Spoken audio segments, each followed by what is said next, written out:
Salut et bienvenue dans TT Preview, votre pastille quotidienne par l'équipe de The Trick Play Podcast. Présentation des équipes, infos, effectifs, calendrier et pronostics.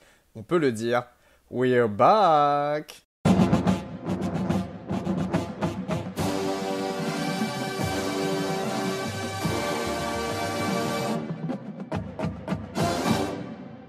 Bonjour à tous, bonjour à toutes. Comment ça va? Comment ça va en cette chaude journée d'été?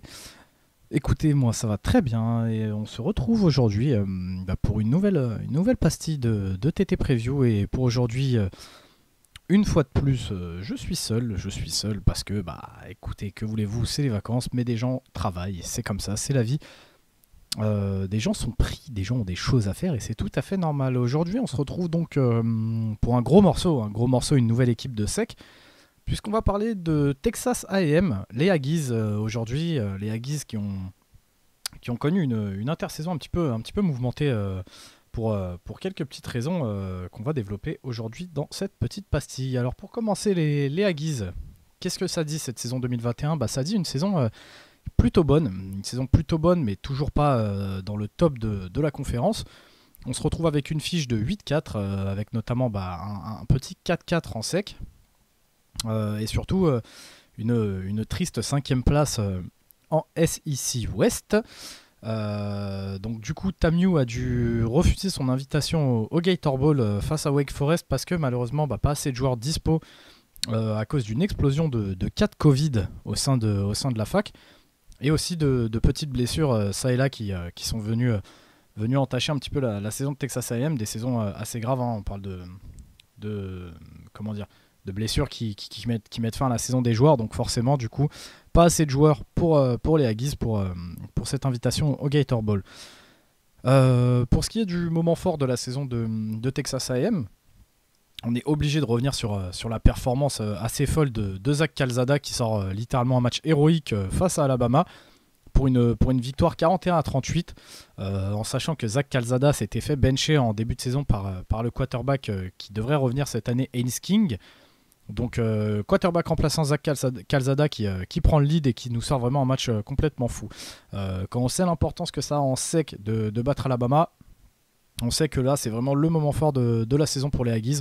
Encore plus quand on connaît la rivalité qu'il y a entre Nick Saban, donc le head coach de Alabama, et Jimbo Fisher, le coach des Texas A&M Aggies. Pour ce qui est des mouvements de coach, on a Mike Elko qui est parti pour coacher Duke. Donc du coup, il fallait trouver un nouveau coordinateur défensif. Et c'est sur DJ Durkin que Jimbo Fisher a jeté son grappin, récupérant du même coup un coach d'Ole Miss. Jimbo dépouille donc un concurrent direct pour se renforcer, bravo à lui. En tout cas, c'est plutôt un bon move quand on voit la défense qu'il y a eu l'année dernière à Ole Miss, qui était quand même assez solide. Donc j'attends vraiment de voir ce qu'il va pouvoir faire avec le talent qui compose l'effectif des Aggies. Pour les gros coups sur le portail des transferts, on a du coup Zach Calzada, j'en parlais tout à l'heure, quarterback remplaçant au début de cette année pour Texas A&M, qui est parti en direction d'Auburn. Il fallait le remplacer, que ce soit numériquement ou même en termes de talent. Et cette fois-ci, Jimbo a jeté son dévolu sur Max Johnson. Max Johnson, quarterback que moi je connais bien, puisque c'est l'ex-quarterback titulaire de LSU. Il sort d'une saison qui est assez solide et il a les arguments pour prétendre à plus qu'une simple place sur le banc des Aggies. Mais on va y revenir plus tard quand on fera la revue d'effectifs. Sinon, comment ne pas parler de cette intersaison complètement dingue pour Texas A&M dans les news importantes pour la fac cette année. Une intersaison complètement dingue, comme je vous le disais au début de l'épisode, parce que Texas A&M enregistre la meilleure classe de recrutement du pays, mais aussi pour beaucoup de spécialistes, la meilleure classe de recrutement de l'histoire du college football, avec pas moins de 8 joueurs 5 étoiles, 19 joueurs 4 étoiles, et il y a des beaux noms, donc comme je vous dis, 8 joueurs 5 étoiles, 19 joueurs 4 étoiles, je ne vais pas tous vous les citer parce que sinon on y sera encore ce soir. Mais je pense que les années à venir vont être complètement démentielles à College Station si la mayonnaise elle prend. Du coup, en parlant de cet effectif, on va y rentrer de plein pied et on va nous parler donc directement du quarterback titulaire. Donc c'est vraiment le retour de la fameuse QB Battle de l'été. Pour les Aggies comme pour d'autres, le poste de QB c'est une inconnue. J'en ai parlé un petit peu au début. Jimbo il va devoir faire le choix entre Haynes King. C'est un sophomore, il est assez prometteur. Il a toutes les armes pour réussir, mais du coup, pour sa première saison starter l'an dernier, il s'est brisé la jambe contre Colorado et il a perdu sa place du coup face à Zach Calzada. Jimbo devra aussi choisir. Du coup, il devra composer avec Max Johnson, le transfert d'LSU, qui a pour lui l'avantage d'être bien plus expérimenté que Haynes King. Et en plus de ça, d'être bien expérimenté en sec pour son âge, parce que si je vous dis pas de bêtises, Max Johnson la saison prochaine ce sera un junior. Et lui il sort d'une saison à 27 touchdowns pour 6 interceptions avec les Tigers l'an dernier, dans une offense qui patinait un petit peu, donc c'est vraiment pas mal. Il a aussi joué pour son année freshman quelques matchs suite à la blessure de Miles Brennan, puis ensuite les contre-performances de TJ Finlay, de Nussmeier, donc il a un petit peu vu le terrain. Mais dans cet effectif de Texas A&M, on a aussi un quarterback star 5 étoiles, Connor Weigman. À tout moment, il peut aussi exploser et prendre le lead, même si je pense que c'est pas dans les plans pour l'instant de Jimbo Fisher. Donc entre ces trois gars, nous on peut pas y répondre. Seul Jimbo a la réponse d'ici le début de cette saison. En tout cas, ce sera forcément un de ces trois gars qui prendra les snaps dans l'offense de Texas A&M. En tout cas, une chose qui est sûre, c'est que peu importe qui sera le QB, il aura des cibles. Si les Aggies ont perdu Jalen Wydermyer, c'est pour faire place aux jeunes. Et comment ne pas parler de Ainias Smith. C'est un wide receiver qui est vraiment pétri de talent. Sur ses 2 dernières saisons, il a quand même cumulé 90 réceptions pour 12 touchdowns. Le problème avec Smith, j'en avais parlé en live, c'est l'extra sportif. Il a été arrêté cet été pour conduite sous substance illicite et pour port d'armes illégales. On attend donc de voir ce qui se passera pour lui, mais en tout cas, une chose est sûre, s'il est sur le terrain, il y a fort à parier que ce sera le wide receiver 1 de cette escouade. Pour aider le quarterback titulaire, il pourra aussi s'appuyer sur le freshman Evan Stewart. C'est une recrue 5 étoiles, freshman, mais du coup, le wide receiver pourrait immédiatement constituer la menace profonde qui manquait un petit peu l'année dernière à Texas A&M. Il sera aussi bon de surveiller le sophomore Mushin Mohammad III. La saison dernière, il a sorti pas mal de gros catchs à des moments importants. Donc avec le départ de Wydermyer cette saison, je me dis qu'il y a moyen qu'il ait un petit peu plus de target et forcément ça mènerait à exploser en fait cette saison. On avance parce qu'on pourrait parler des heures des joueurs qui composent de cette équipe tant le talent y est dense. On va passer au running back. Et pour les running back, comment ne pas parler de la future superstar Devon Achane. Isaiah Spiller il est parti et il n'y a pas beaucoup d'équipes qui pourraient le dire, mais pour Texas A&M c'est pas grave parce qu'on a au moins aussi bien à mettre sur le terrain en la personne de Devon Achane. Le running back junior, c'est déjà une star des pistes d'athlétisme. Et l'an dernier, il a quand même couru 910 yards et inscrit 9 touchdowns alors qu'il n'était même pas titulaire. Juste pour le kiff, vous pouvez aussi rajouter les 261 yards à la passe. Et là, on a un running back qui, sans prendre la majorité des snaps, a déjà dépassé les 1000 yards et 10 touchdowns en all-purpose. Alors pour ceux qui ne savent pas, all-purpose, c'est si vous rajoutez les yards au sol et les yards à la passe, les TD au sol et les TD à la passe. Donc on a déjà un running back qui a dépassé les 1000 yards et les 10 touchdowns sur l'année, alors que le mec était même pas starter. Et comme si ça suffisait pas, Texas A&M verra le retour de 3 starters sur une O-line qui était déjà performante l'an dernier. La grosse interrogation, ça sera sur le remplacement de Kenyon Green, qui lui est parti à la draft.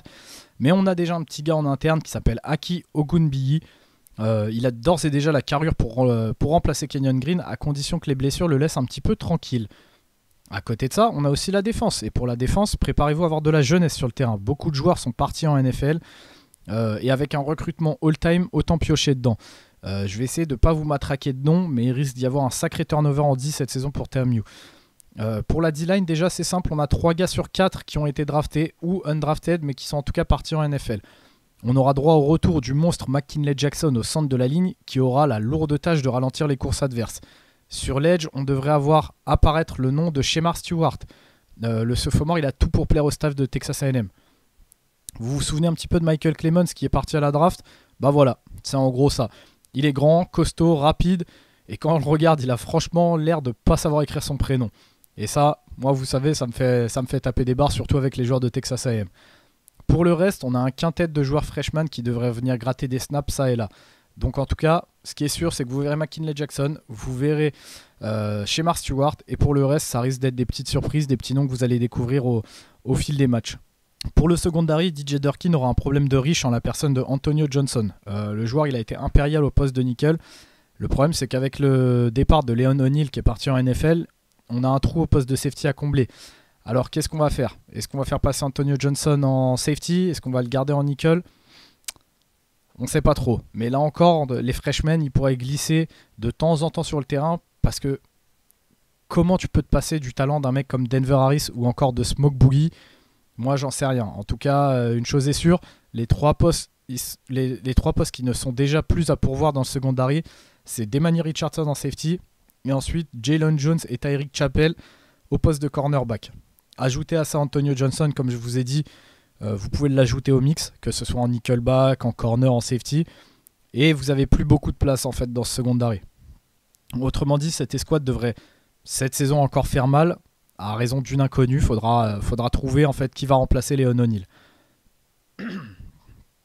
Une faiblesse enfin, quoique certaines équipes, je pense qu'elles aimeraient avoir une faiblesse comme ça, c'est le poste de linebacker. Le poste de linebacker, il n'est pas aussi blindé que les autres postes en termes de talent. Donc on attend de cette escouade qu'elle soit au niveau du reste de l'équipe parce que sans ça, la saison de Texas A&M ne pourra pas être réussie. Après, attention, avoir moins de talent, ça ne signifie pas pour autant être mauvais parce que des joueurs comme Edgerrin Cooper ou encore le freshman Martrell Harris ont beaucoup de potentiel et ont un athlétisme qui ferait peur à n'importe quel running back de sec. À voir donc ce que nous réserve cette escouade. Mais dans les grandes lignes, moi j'attends vraiment de voir ce que nous réserve cette défense estampillée DJ Durkin parce qu'il y a énormément de talent, il y a de la jeunesse. Donc de quoi pouvoir se poser et scouter un petit peu. Je pense que sur certains matchs, il y a moyen de voir des trucs très sympathiques du côté de Texas A&M.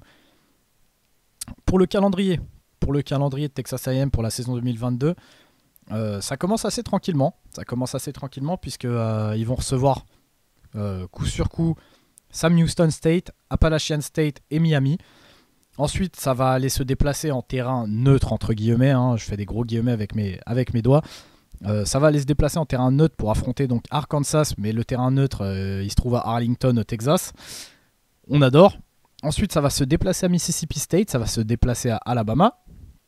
Ça aura une bye week avant de se déplacer à South Carolina, puis après, ça va recevoir Ole Miss, Florida.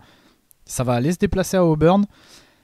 Ça va recevoir UMass et enfin, ça clôture son calendrier en recevant LSU à la maison. Début de championnat, somme toute assez tranquille, je pense, pour Texas A&M. Sans faire offense à Arkansas, je pense que les 4-5 premiers matchs Texas A&M, ça va rouler plutôt pas mal. Ça affronte Alabama juste avant sa bye week, donc tu as déjà un des très très gros matchs, peut-être le match de l'année pour Texas A&M à ce moment-là. Attention, si ça bat Bama à ce moment-là, attention à Texas A&M parce qu'il pourrait bien arriver en bye week en étant invaincu. On ne sait jamais, je sais que dans le podcast beaucoup n'y croient pas, mais on ne sait jamais. Attention en tout cas à ce match-là. Et à partir de là, justement, là on a le calendrier qui commence vraiment pour Texas A&M, avec Bama, avec Ole Miss, avec Florida, avec LSU, donc à voir. En tout cas, moi je leur pronostique un 10-3 cette année. Calendrier qui est solide mais qui est largement à la portée de Texas A&M quand on voit le talent qui inonde cette équipe. En gros, il ne tient qu'à Jimbo de faire tourner la machine en la gardant bien huilée. Attention aux blessures, cela dit. Les 3 défaites, je pense qu'elles sont surtout là parce que l'équipe elle reste encore très jeune, elle n'est pas encore mûre. Mais attention à Texas A&M l'an prochain ou dans 2 ans, il se rapproche très dangereusement du Graal. Sur ce, la preview de Texas A&M est terminée. J'ai essayé d'aller vite, je suis désolé, mais déjà je suis tout seul, donc ça invite pas forcément au débat. Et ensuite, comme je vous dis, il y a tellement de talent dans cet effectif que j'aurais pu déborder, en fait, vous faire une preview bien trop longue. Donc j'ai préféré rester sur les rails, avancer. N'hésitez pas à repasser les passages parce que, comme je vous ai dit, je suis allé un petit peu vite. Mais en tout cas, c'était un plaisir de vous faire cette preview. Et écoutez, la saison elle se rapproche. La saison elle se rapproche très vite. On se retrouve très très vite sur les ondes de The Trick Play. Et on va kiffer. Allez, salut tout le monde. Ciao.